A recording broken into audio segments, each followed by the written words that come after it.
বিসমিল্লাহির রহমানির রহিম।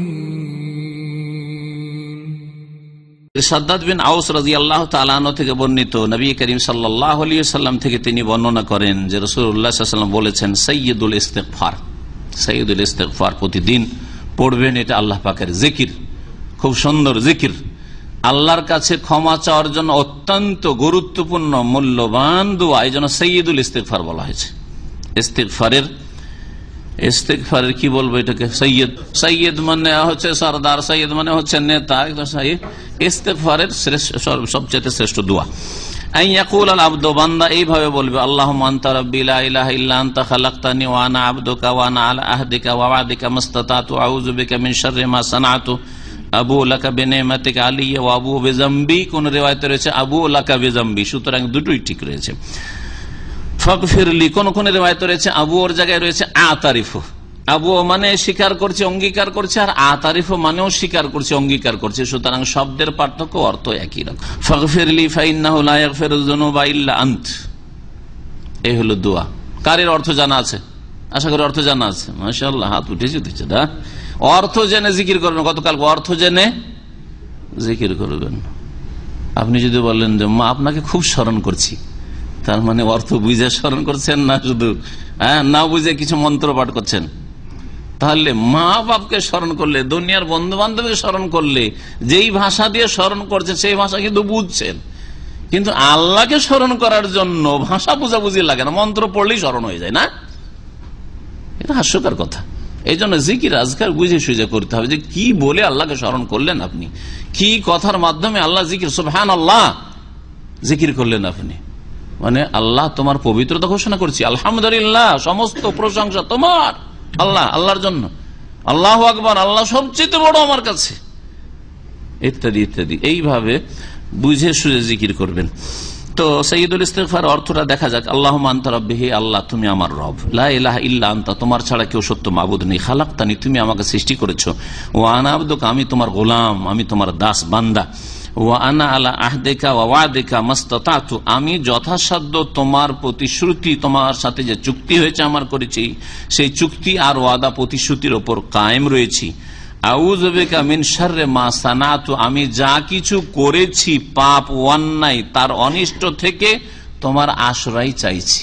কত মূল্যবান কথা, কত মূল্যবান কথা। আপনার অতীতে যত পাপ হয়েছে তার একটা অনিষ্ট আছে।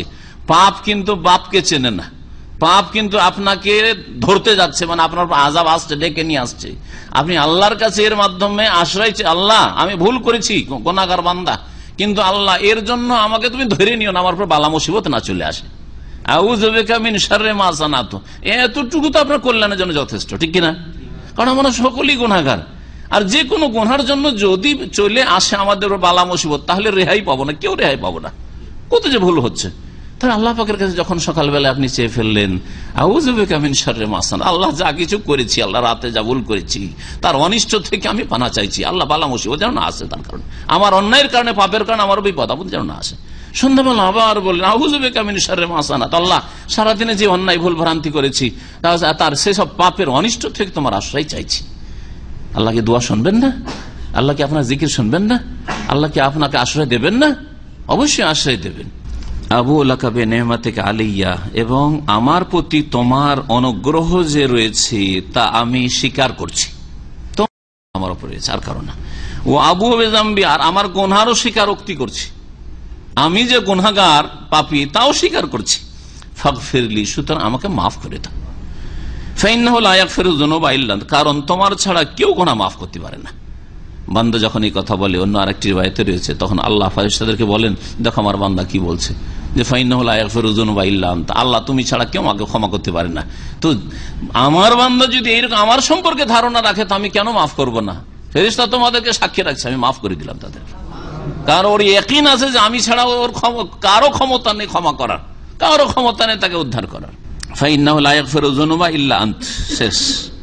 নবী সাল্লাল্লাহু আলাইহি ওয়াসাল্লাম বলছেন, মান কালাহা মিনান নাহারে মুকিনান বিহা কেউ যদি দিনে ইয়াকিনের সাথে এই কথাগুলির প্রতি বিশ্বাস করে বলে, তাহলে ইয়াকিনের সাথে যখন বলবেন কথাগুলির উপর দৃঢ় বিশ্বাস করে, তার মানে অর্থ বুঝতে হবে না? হবে না? অর্থ বুঝতে হবে। যেই কথাগুলি এতে এসেছে এর উপর ইয়াকিনের সাথে যদি দিনে বলেন ফামাতা মিন ইয়াউমিহি, আর সেই দিনে যদি ওই ব্যক্তি মারা যায় কাবলা ইয়ুমসিয়া, সন্ধ্যা হওয়ার আগে, সকালবেলা বলেছেন সন্ধ্যা হওয়ার আগে আগে যদি মওত চলে আসে, ফাহুয়া মিন আহলিল জান্নাহ, সে জান্নাতের অধিবাসী। ওয়ামান কালাহা মিনাল লাইলি, আর কেউ যদি রাতের বেলা বলে নাই, সন্ধ্যাবেলা বা রাতের বেলা বলে নিল, ওয়া হুয়া মুকিনুন বিহা, ইয়াকিনের সাথে যেই কথাগুলি আমি বলছি সাইয়্যিদুল ইস্তিগফারে সেগুলি আমি বিশ্বাস করি, সেগুলির প্রতি ইয়াকিন রয়েছে, ফামাতা কাবলা ইউসবিহা, সকাল হওয়ার আগে যদি সে মারা যায়, ফাহুয়া মিন আহলিল জান্নাতি, তাহলে সে জান্নাতের অধিবাসী হবে। হয় মত রাতে আসবে আর না হলে দিনে আসবে, রাত দিন ছাড়া আর অন্য কোনো সময় নেই যে যেই সময় মত আসবে। সুতরাং সকালে যদি একবার পাঠ করে নেন, আল্লাহ যেন তৌফিক দান করেন, আর সন্ধ্যাবেলা একবার পাঠ করেন, কামিয়াব। 1 মিনিটও লাগালো না একটা সাইয়্যিদুল ইস্তিগফার পড়তে, কিন্তু আপনার জন্য জান্নাত অবধারিত, জান্নাত পাবেন ইনশাআল্লাহ। তবে কাবিরা গুনাহ থেকে বেঁচে থাকতে হবে। যেই ব্যক্তি নিয়মিত সাইয়্যিদুল ইস্তিগফার পড়ে আর সে কাবিরা গুনাহ করতেই থাকবে আর কাবিরা গুনাহ ছাড়বে না, তওবা করবেন না, এরকম মুসলিম হতে পারে না। তাহলে সে অর্থ বুঝে না, মন্ত্র পাঠ করছে। রাওয়াহুল বুখারী, হাদিস সহিহ বুখারীতে রয়েছে 5831 নম্বর।